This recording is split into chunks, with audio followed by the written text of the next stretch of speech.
மனிதரால் மறக்கப்பட்ட யோசேப்பை தேவன் மறக்கவில்லை. 2 வருஷம் கழிந்தபோது யோசேப்பை கொண்டு கர்த்தர் செய்ய திட்டம் பண்ணியிருந்த காரியங்களுக்கான காலம் வந்தது. ஒரு நாள் இரவு எகிப்தின் அரசனாகிய பார்வோன் கனவு ஒன்றை கண்டான். அக்கனவு அந்த பிரதேசத்தின் வரலாற்றையே நிர்ணயிக்கப் போகிற சம்பவங்களை துவக்கப் போவதாக இருந்தது. பார்வோன் கனவு கண்டது என்னவென்றால், பார்வோன் நதி அண்டையிலே நின்று கொண்டிருந்த போது நதியிலிருந்து அழகும் புஷ்டியுமான 7 பசுக்கள் ஏறி வந்து புல் மேய்ந்தது. அவைகளின் பின் அவலட்சணமும் கேவலமுமான வேற 7 பசுக்கள் நதியிலிருந்து ஏறி வந்து நதியோரத்தில் மற்ற பசுக்கள் அண்டையில் நின்றது. அவலட்சணமும் கேவலமுமான பசுக்கள் 7 புஷ்டியுமான 7 பசுக்களையும் பட்சித்து போட்டது. இப்படி பார்வோன் கண்டு விழித்து கொண்டான். மறுபடியும் அவன் நித்திரை செய்தபோது 2ஆம் விசை அவன் இன்னொரு சொப்பனத்தை கண்டான். 2ஆம் விசை அவன் கண்ட சொப்பனமாவது, நல்ல செழுமையான 7 கதிர்கள் ஒரே தாளிலிருந்து ஓங்கி வளர்ந்தது. பின்பு சாவியானதும் கீழ்காற்றினால் தீந்ததுமான 7 கதிர்கள் முளைத்தது. சாவியான கதிர்கள் செழுமையும் நிறை மேனியுமான 7 கதிர்களையும் விழுங்கி போட்டது. இதை கண்டதும் பார்வோன் விழித்து கொண்டான். அப்பொழுது அது ஒரு சொப்னம் என்பதை அவன் உணர்ந்தான். பொழுது விடிந்தபோது நேற்று இரவு தான் கண்ட இந்த 2 சொப்பனங்களை குறித்து பார்வோனின் மனம் கலக்கமடைய ஆரம்பித்தது. எகிப்தின் அக்கால கலாச்சாரம் மந்திர சாஸ்திரத்தினாலும் குறி சொல்லுதலினாலும் தேறின பண்டிதர்களை கொண்டதாக இருந்தது. எனவே அரசனான பார்வோனின் அரசவையில் மந்திரவாதிகள் மற்றும் சாஸ்திரிகள் அநேகர் இருந்தார்கள். சாதாரண மனுஷ நேரத்தால் விளக்க முடியாதவைகளான பிரச்சனைகள், குழப்பங்கள், வியாதிகள் போன்றவைகளுக்கான விளக்கங்களையும் விடுதலைகளையும் அடைய இப்படிப்பட்டவர்களை நாடுவது அவர்களுடைய வழக்கம். இந்த நவீன காலத்திலே அந்த பழக்கம் இன்னும் நம் மத்தியில் பரவி கிடக்கும் போது 4000 வருஷங்களுக்கு முன்பு அது எத்தனை அதிகமாக இருந்திருக்க வேண்டும் என்பதை எளிதாக கற்பனை செய்து கொள்ள முடியும். அதன்படி தான் கண்ட சொப்பனங்களுக்கான அர்த்தங்களை தெரிந்து கொள்ள பார்வோன் சகல மந்திரவாதிகளையும் சகல சாஸ்திரிகளையும் அழைத்து தன் சொப்பனங்களை அவர்களிடத்தில் சொன்னான். ஆனால் அச்சொப்பனங்களுக்கான அர்த்தங்களை அவர்களால் சொல்லக்கூடாதிருந்தது. இப்படி ஒரு நெருக்கடி தோன்றின பின்புதான் பான பாத்திரக்காரரின் தலைவனுக்கு 2 வருஷ காலமாய் மறந்து போயிருந்த யோசேப்பு ஞாபகத்துக்கு வந்தான். உடனே அவன் பார்வோனை நோக்கி, நான் செய்த குற்றம் இன்றுதான் என் நினைவில் வந்தது. பார்வோன் தம்முடைய ஊழியக்காரர் மேல் கடும் கோபம் கொண்டு என்னையும் சுயம் பாகிகளின் தலைவனையும் தலையாரிகளின் அதிபதி வீடாகிய சிறைச்சாலையிலே வைத்திருந்த காலத்தில் நானும் அவனும் ஒரே ராத்திரியில் வெவ்வேறு பொருள் கொண்ட சொப்னம் கண்டோம். அப்பொழுது தலையாரிகளின் அதிபதிக்கு வேலைக்காரனாகிய எபிரேய பிள்ளையாண்டான் ஒருவன் அங்கே எங்களோடு இருந்தான். அவனிடத்தில் அவைகளை சொன்னோம். அவன் நாங்கள் கண்ட சொப்பனங்களுக்குரிய வெவ்வேறு அர்த்தத்தின்படியே எங்கள் சொப்பனத்தின் பலனை சொன்னான். அவன் எங்களுக்கு சொல்லிய அர்த்தத்தின்படியே நடந்தது. அதன்படி ராஜாவாகிய ஆண்டவன் என்னை திரும்ப என் நிலையிலே நிறுத்தி அவனை தூக்கு போடுவித்தார் என்றான். இதை கேட்ட பார்வோன் ஆள் அனுப்பி யோசேப்பை கட்டவிழ்க்க சொன்னான். ஜனங்களின் அதிபதி யோசேப்பை கர்த்தர் பண்ணியிருந்த திட்டத்தின்படியே விடுதலை பண்ணுவித்தான்.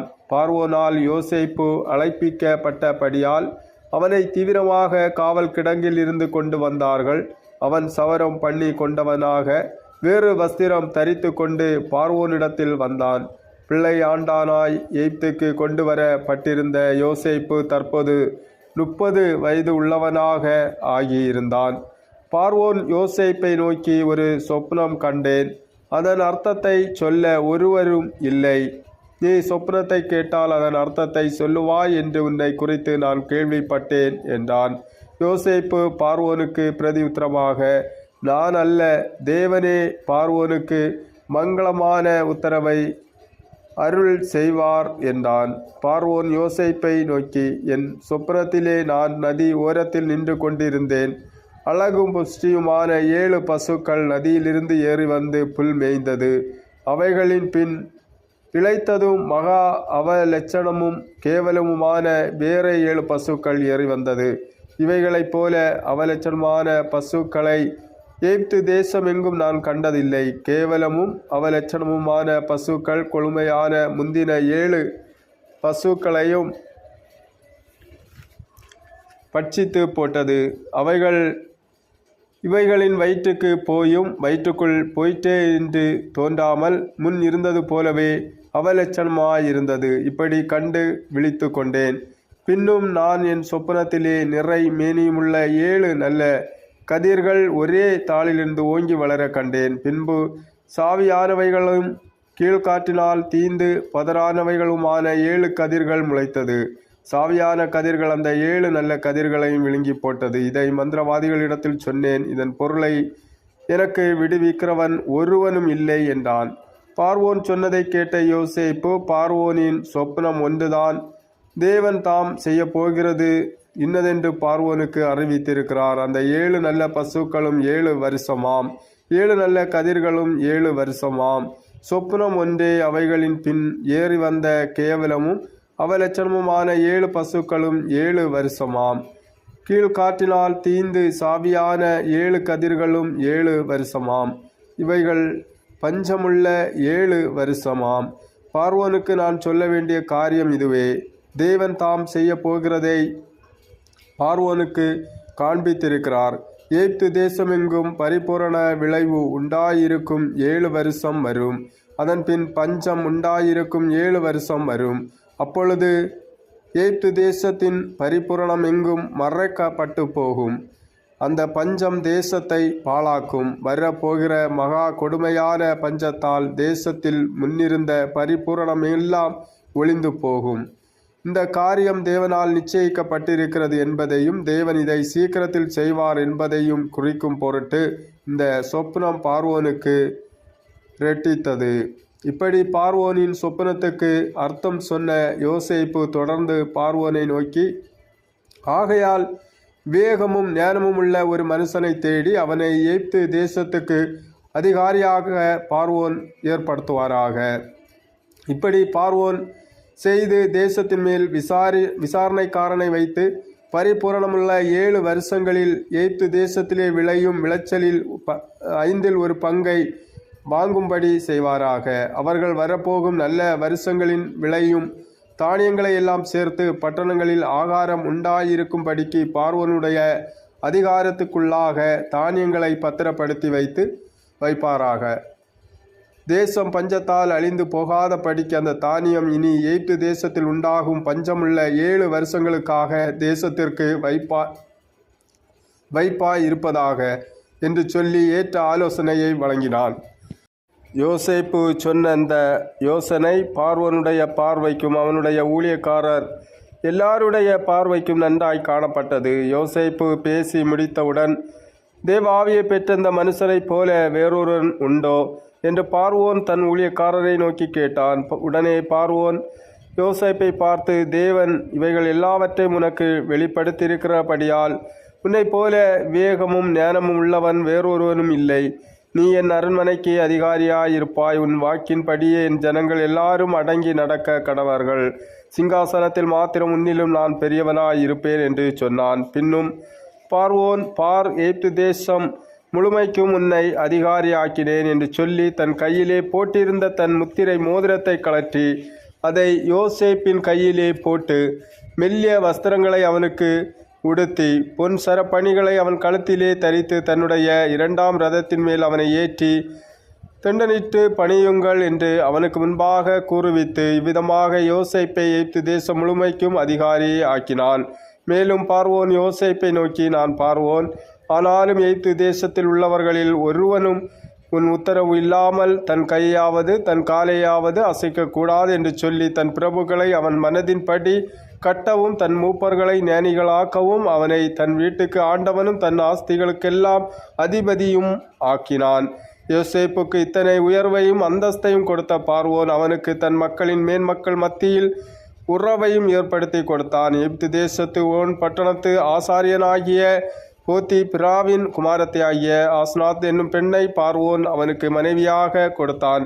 இப்படி செய்ததின் மூலம் யோசேப்பை எகிப்து ஜனங்கள் எபிரேயன் என்றும் அந்நியன் என்றும் நினைக்காமல் தங்கள் பிரபுகளுடைய அந்தஸ்துக்கு சமமான ஆசாரியன் ஒருவனுடைய மருமகன் என்று அவனை காண பார்வோன் வழிவகுத்தான். இதன் பின்பு யோசேப்பு எகிப்து தேசத்தை சுற்றி பார்க்க புறப்பட்டு போனான். யோசேப்பு சொல்லியிருந்தது போலவே அடுத்த 7 வருஷங்களும் பரிபூரணமுள்ள வருஷங்களாக இருந்தன. பூமி அந்த 7 வருஷங்களும் தன் பலனை மிகுதியாக கொடுத்தது. எகிப்து தேசத்தில் அந்த 7 வருஷங்களும் விளைந்த தானியங்களை எல்லாம் யோசேப்பு சேர்த்து வைத்தான். அந்தந்த பட்டணங்களின் சுற்றுப்புறத்து தானியங்களை அவன் அந்தந்த பட்டணங்களிலே கட்டி வைத்தான். இப்படி யோசேப்பு சேர்த்த தானியத்தின் அளவிறந்த கடற்கரை மணலைப் போல மிகுதியாயிருந்தது. அது அளவுக்கு அடங்காததாயிருந்தது. பஞ்சம் வருகிறதற்கு முன்னே கர்த்தர் யோசேப்புக்கு 2 குமாரரை கொடுத்தார். முதல் குமாரன் பிறந்தபோது அவன், என் தகப்பனுடைய குடும்பம் அனைத்தையும் நான் மறக்கும்படி தேவன் பண்ணினார் என்று சொல்லி அவனுக்கு மனாசே என்று பெயரிட்டான். தன்னுடைய 2ஆம் குமாரனுக்கு, நான் சிறுமைப்பட்ட தேசத்திலே தேவன் என்னை பெருக பண்ணினார் என்று சொல்லி அவனுக்கு எப்ராயிம் என்று பெயரிட்டான். பரிபூரணமுள்ள 7 வருஷங்கள் முடிந்தவுடன் தேவன் அறிவித்தபடியே 7 வருஷ பஞ்சம் துவங்கியது. பஞ்சம் எகிப்து தேசத்தில் மட்டுமல்லாமல் அதன் சுற்றுப்புறமெங்கும் இருந்த தேசங்களில் எல்லாம் உண்டாயிற்று. பஞ்சத்தால் சுற்றியுள்ள எல்லா தேசங்களும் வாட ஆரம்பித்தன. ஆனால் எகிப்து தேசத்தில் மட்டும் ஆகாரம் இருந்தது. யாக்கோபின் குடும்பம் தங்கியிருந்த கானான் தேசமும் இந்த பஞ்சத்தில் பாதிக்கப்பட்டது. இப்படியாக கர்த்தர் பஞ்சத்தை வருவித்து ஆகாரம் என்னும் ஆதரவு கோலை முற்றிலுமாக முறித்தார்.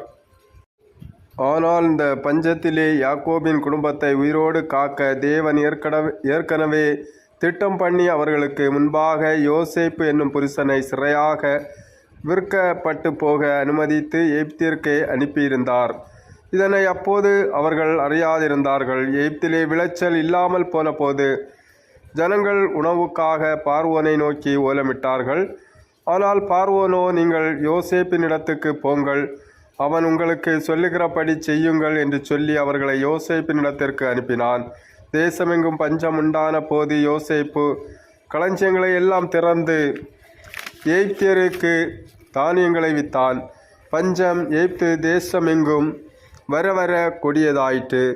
சகல தேசங்களிலும் பஞ்சம் கொடிதாயிருந்தபடியால் சகல தேசத்தார்களும் யோசேப்பினிடத்தில் தானியம் கொள்ளும்படி எகிப்துக்கு வந்தார்கள். இப்படி எல்லாரும் தானியம் கொள்ள எகிப்துக்கு போன அந்த காலத்திலே கானானில் இருந்த யாக்கோபும் தன் குடும்பம் சாகாமல் பிழைக்கும்படி அங்கே போய் தானியம் கொள்ளும்படி தன்னுடைய குமாரரில் பென்யமீனை தவிர மற்ற 10 பேரையும் அனுப்பி வைத்தான். எல்லாரும் போல தானியம் கொள்ள பணத்துடன் எகிப்துக்கு வந்த யாக்கோபின் குமாரருக்கு அங்கு அதிபதியாக இருந்த தன் சகோதரனாகிய யோசேப்பை அடையாளம் தெரியவில்லை. எல்லாரும் அவனை வணங்கினது போல அந்த 10 பேரும் கூட யோசேப்பை முகங்குப்புற விழுந்து வணங்கினார்கள். கர்த்தருக்குள் பிரியமானவர்களே, இப்படியாக அங்கே அடிமைத்தனத்திற்கு என்று விற்கப்பட்ட யோசேப்பு தேவனால் அதிகாரியாக உயர்த்தப்பட்டதை நாம் பார்த்தோம். இனி வருகிற பகுதியிலே அவனை அடிமைத்தனத்திற்குள்ளாய் தள்ளப்பட்ட சகோதரர்களுக்கு முன்பாய் அதிகாரியாக நிற்கக்கூடிய யோசேப்பு, அவனுடைய சகோதரர்களுக்கும் யோசேப்புக்கும் இடையிலாய் நடக்கக்கூடிய அந்த சம்பவங்களை குறித்து நாம் சிந்திக்க இருக்கிறோம்.